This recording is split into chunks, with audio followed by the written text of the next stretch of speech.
Very minority population ನಮ್ದು ಒಂದು. ಎರಡನೇದು ಶಂಕರಾಚಾರ್ಯರು ಅವತಾರ ಮಾಡಿ ಅವರು ನಮ್ಮ ಈ ಸಮಾಜವನ್ನು ಗಟ್ಟಿ ಮಾಡದೇ ಇದ್ರೆ ಮುಂದಿನ ಆಚಾರಗಳು ಬರ್ಲಿಕ್ಕೆ ಆಗ್ತಾನೆ ಇರಲಿಲ್ಲ.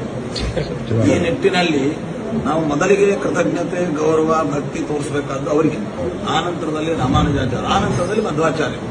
ಅದರಲ್ಲಿ ನಮ್ಮ ಮೂರು ಮತಾಚಾರ್ಯರು ನಮ್ಮ ಕರ್ನಾಟಕಕ್ಕೆ ವಿಶೇಷವಾದ ಒಡನಾಟ ಮತ್ತು ಕೊಡುಗೆ ಕೊಟ್ಟವರು. ಅದರಲ್ಲಿ ಒಂದು ನಮ್ಮ ಮಧ್ವಾಚಾರ್ಯರು ಇಲ್ಲಿ ಅವತಾರ ಮಾಡಿದರೆ, ರಾಮಾನುಜಾಚಾರ್ಯರ ಅವತಾರ ಅನ್ನುವಂಥದ್ದು ಅಲ್ಲಿ ಬೆರಂಬದವ್ರನಲ್ಲಿ. ಆದರೆ ಅವರ ಮುಖ್ಯ ಕಾರ್ಯಕ್ಷೇತ್ರ ನಮ್ಮ ಕರ್ನಾಟಕ, ಮೇಲ್ಕೋಟೆ ಇತ್ಯಾದಿಗಳಲ್ಲಿ.